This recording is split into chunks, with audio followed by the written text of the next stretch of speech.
आइए दलाल स्ट्रीट पर पिछले हफ्ते क्या हुआ इस पर नजर डालते हैं। अच्छी खबर, निफ्टी साइकोलॉजिकल 25,000 मार्क के ऊपर पिछले हफ्ते बंद होने में सफल रहा है और रिस्क एपेटाइट ऊपर बढ़ती नजर आ रही है। पॉजिटिव कैटलिस्ट, यूएसए ईरान पर अटैक करने के लिए विलंब करने वाला है 2 हफ्तों से। इस मूव का स्वागत दुनिया भर के इक्विटी मार्केट्स ने काफी अच्छे से किया है। ज्ञान मंत्र, निफ्टी और उसके स्टॉक्स एग्रेसिव बुलिश मूव्स के लिए तैयार होते नजर आ रहे हैं, इसलिए निवेशकों को भी तैयार रहना पड़ेगा एग्रेसिव स्ट्रेटेजी के साथ। निफ्टी क्लोजिंग प्राइस 25,112, 1.59% ऊपर। सेंसेक्स क्लोजिंग प्राइस 82,408, 1.59% ऊपर। निफ्टी ऊपर बढ़ता नजर आया क्योंकि निवेशकों को उम्मीद है कि ईरान और इजराइल का मसला डिप्लोमेटिक सोल्यूशन के साथ हल किया जा सकता है, न कि युद्ध से। साथ साथ यूएस प्रेसिडेंट डोनाल्ड ट्रंप ने यह भी कहा है कि वे 2 वीक का डेडलाइन दे रहे हैं, जिसमें वे सोचेंगे कि क्या यूएसए को इजराइल के साथ अटैक्स में ज्वाइन करना चाहिए ईरान के खिलाफ। कृपया ध्यान दें कि ईरान की supreme leader Ayatollah Ali Khamenei ने यह पहले ही कहा था कि उन्हें यूएस प्रेसिडेंट डोनाल्ड ट्रंप के अनकंडीशनल सरेंडर का डिमांड मंजूर नहीं है। दिलचस्प बात यह है कि ऑप्टिमिज्म देखने को मिला है बावजूद 2 नेगेटिव कैटलिस्ट के, जैसे कि पहला फेड पॉलिसी को लेकर अनसर्टेनिटी, दूसरा ट्रंप के टैरिफ वॉर्स। WTI कच्चे तेल के दाम $74 प्रति बैरल पर स्थिर नजर आए, जहां पे यूएस और ईरान के बीच टेंशंस नजर आए, जिस वजह से सप्लाई डिस्ट्रप्शंस देखने को मिलने का डर है। इस डर में सबसे बड़ा डर यह है कि अगर स्ट्रेट ऑफ हॉर्मुज ब्लॉक हो जाता है तो दुनिया भर के ऑयल सप्लाईज पर गहरा असर पड़ सकता है। फिलहाल इतने सारे नेगेटिव कैटलिस्ट होने के बावजूद विदेशी संस्थागत निवेशकों ने पिछले हफ्ते कुल मिलाकर 8,473 करोड़ रुपए के शेयर्स खरीदे हैं। इतना ही नहीं, FIS जून महीने में भी फिर से पॉजिटिव में आ गए हैं, कुल मिलाकर ₹3,661 करोड़ की खरीदारी दर्ज की है।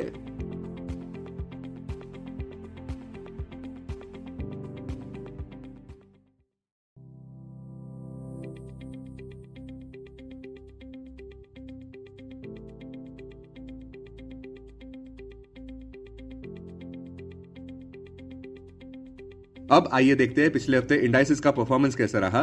निफ्टी पिछले हफ्ते 1.59% ऊपर बंद होने में सफल रहा। टेक्निकली देखें तो निफ्टी वीकली चार्ट्स पर फ्लैग पैटर्न का प्रदर्शन करता नजर आ रहा है और कुछ हफ्तों के दृष्टिकोण से ऊपर बढ़ने के आसार नजर आ रहे हैं। बैंक निफ्टी भी 1.31% ऊपर बंद हुआ और पॉजिटिव बायस के साथ कंसोलिडेट होता हुआ नजर आया। निफ्टी प्राइवेट बैंक इंडेक्स 1.64% ऊपर बढ़ा, जबकि निफ्टी PSU बैंक इंडेक्स 1.30% नीचे रहा वीकली बेसिस पर।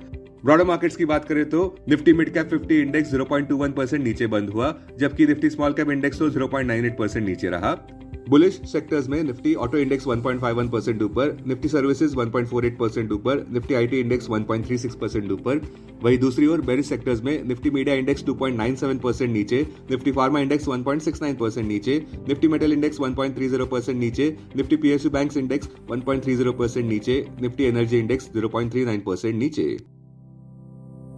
पिछले हफ्ते siemens energy India limited SEIL, जो कि सीमेंस का नया डीमर्ज एनर्जी बिजनेस है, स्टॉक प्राइस पिछले हफ्ते 2,666 पर बंद हुई NSE पर, जो हायर रही डिस्काउंट प्राइस ₹2,478.20 से।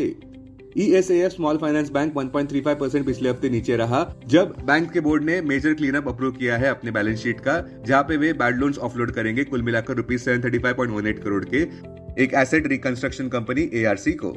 टाटा एलेक्सी 1.15% पिछले हफ्ते नीचे रहा। कंपनी ने यह घोषणा की है कि उन्होंने MOU साइन किया है इन्फिनियन टेक्नोलॉजीज के साथ, जिसमें वे जॉइंटली डेवलप करने वाले हैं एप्लीकेशन रेडी EV सॉल्यूशंस भारतीय मार्केट्स के लिए। नेस्ले इंडिया 0.69% नीचे गिरा, बावजूद घोषणा करके कि उनके बोर्ड ने बोनस इश्यू कंसीडर किया है 26 जून 2025 को। रिलायंस इंफ्रास्ट्रक्चर 3.37% पिछले हफ्ते नीचे रहा, जहां कंपनी की सब्सिडरी रिलायंस एरोस्ट्रक्चर लिमिटेड RAL, इस कंपनी ने माइलस्टोन डील अचीव की French aerospace giant Dassault aviation के साथ। ये पार्टनरशिप पेरिस एयर शो में अनाउंस की गई है, जहां पे दोनों कंपनीज जॉइंटली मैन्युफैक्चर करेंगे फाल्कन 2000 बिजनेस जेट्स भारत में। GMR एयरपोर्ट्स कंसोलिडेट होता हुआ नजर आया, जहां पे कंपनी ने 0.8% ईयर ओवर ईयर इंक्रीज दिखाया पैसेंजर ट्रैफिक में अक्रॉस ऑल GMR एयरपोर्ट्स, जहां पे ये कुल आंकड़ा मई 2025 में 10 मिलियन पैसेंजर्स का देखने को मिला। ऑप्टिमस इंफ्राकॉम 8% ऊपर बढ़ा, जब कंपनी ने यह घोषणा की कि उनकी Holi own subsidiary Optimus electronics यानी कि OEL ने OnePlus के साथ कोलैबोरेशन किया है, जहां पे वे लोकली मैन्युफैक्चर और डिलीवर करेंगे internet of things IoT devices Bharat में। एलेंबिक फार्मास्यूटिकल्स 3.81% नीचे गिरा। कंपनी ने कहा कि उनको एस्टैब्लिशमेंट इंस्पेक्शन रिपोर्ट EIR मिला है US FDA से उनके active pharmaceutical ingredient API 3 facility Karakhadi Gujarat के लिए। पॉलीकैब इंडिया 0.50% नीचे गिरा, बावजूद इस बात के कि कंपनी ने एक कॉन्ट्रैक्ट एग्जीक्यूट किया कुल मिलाकर ₹6,447.54 करोड़ का भारतीय संचार निगम BSNL के लिए, जिनमें उनका role project implementation agency PIA का था, भारत नेट प्रोजेक्ट कर्नाटका, गोवा और पुदुचेरी के लिए। टाटा मोटर्स पिछले हफ्ते 5% नीचे गिरा जब उनके जैगवार लैंड रोवर JLR, जो कि उनके यूके बेस्ड लग्जरी आर्म है, उसने weak free cash flow expectations दर्ज किए, साथ साथ मैक्रो रिस्क भी दर्ज की उनके लेटेस्ट इन्वेस्टर प्रेजेंटेशन में। सन फार्मास्यूटिकल्स 1.34% नीचे गिरा जब कंपनी ने यह घोषणा की कि उन्होंने कीर्ति गणौरकर को अपॉइंट किया है MD, जो दिलीप संघवी को सक्सीड करने वाले हैं 1 सितंबर 2025 से। फिलहाल US FDA ने एक good manufacturing practices GMP inspection भी कंडक्ट किया कंपनी के हलोल फैक्ट्री गुजरात में 2 जून से लेकर 13 जून 2025 के बीच। इस इंस्पेक्शन के अंत में US FDA ने फॉर्म 483 इशू किया है 8 ऑब्जर्वेशंस के साथ। स्पाइस जेट तो 8.6% पिछले हफ्ते नीचे गिरा, बावजूद कंपनी का कंसोलिडेटेड नेट प्रॉफिट ऊपर बढ़ा 168.92% से ₹341.88 करोड़ पर, और तो और रेवेन्यू फ्रॉम ऑपरेशंस भी 16.08% ऊपर बढ़ा ₹1,395.96 करोड़ पर Q4 FY25 में। अगर इसकी तुलना हम Q4 FY24 से करें तो IGL 3.42% ऊपर बढ़ा जब रिपोर्ट्स अनुसार Delhi government EV transition timelines को रिवाइज करने वाली है। पिछले हफ्ते के निफ्टी 50 के गेनर्स इस प्रकार रहे: M&M 5.93% ऊपर, ट्रेंट 5.5% ऊपर, भारती एयरटेल 5.23% ऊपर, आइशर मोटर्स 3.87% ऊपर, BEL 3.56% ऊपर। दूसरी ओर लूजर्स में टाटा मोटर्स 5.03% नीचे, अदानी पोर्ट्स 3.96% नीचे, बजाज फाइनेंस 3.01% नीचे, डॉक्टर रेड्डीज लैब 2.73% नीचे, अदानी एंटरप्राइजेस 2.37% नीचे। अब आगे निफ्टी के लिए क्या? टेक्निकली देखें तो निफ्टी के लिए इमीडिएट हर्डल्स अब 25,222 मार्क पर देखने को मिल रहे हैं। क्लोजिंग बेसिस अनुसार 25,222 मार्क के ऊपर आक्रामक लक्ष्य निफ्टी के लिए ऑल टाइम हाई 26,277.35 मार्क पर देखे जा रहे हैं। सबसे बड़ा सपोर्ट अगले हफ्ते के ट्रेड में निफ्टी में 24,473 मार्क पर देखा जा रहा है, जो कि जून 13 का लो है, और उसके बाद डाउनसाइड रिस्क देखने को मिल रही है 23,935 मार्क पर, जो कि 9 मई का लो है। हमारे कॉल ऑफ द वीक के अनुसार सबका ध्यान इस बात पर रहेगा कि इजराइल ईरान कॉन्फ्लिक्ट और कितना दूर जाएगा।